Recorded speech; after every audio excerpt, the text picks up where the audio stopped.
Have you ever wondered why some seafood appears on a kosher menu, while others, like shrimp or lobster, are never found there?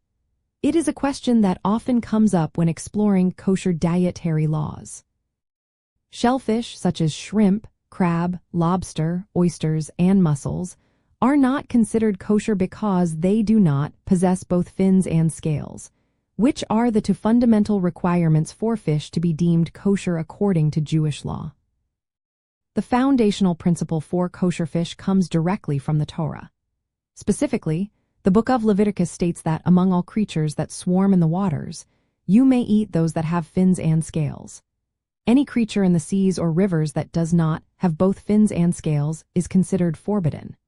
This means that for a fish to be kosher, it must visibly have both fins for propulsion and easily removable scales, which are typically found on the outside of its body. Shellfish simply do not meet these criteria, as they lack scales entirely or possess only rudimentary shell-like coverings that are not considered true scales under kosher law. This distinct biological characteristic is the primary reason for their non-kosher status. When you are at the market or dining out, distinguishing kosher fish from non-kosher seafood becomes quite simple.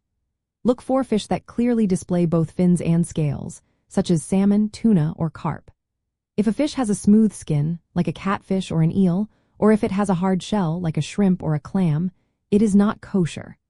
Always ensure the fish is purchased from a reliable kosher source or that a kosher certification is present if it is processed.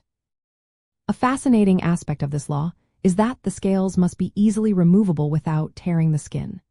This specific detail helps to identify fish that genuinely meet the criteria. For instance, fish like swordfish, which only has scales for a brief period in its larval stage, or sturgeon with its hard, plate-like scutes, are generally not accepted as kosher by many authorities because their scales are not easily removed in their adult form or are not considered true scales. This nuance showcases the meticulous nature of Kashrut laws. Understanding these clear guidelines about fins and scales empowers you to confidently identify kosher fish and seafood options. It simplifies your choices and ensures that you are adhering to the dietary laws with ease and knowledge, making your kosher journey both informed and fulfilling. If you love kosher living, like, subscribe, and join our table.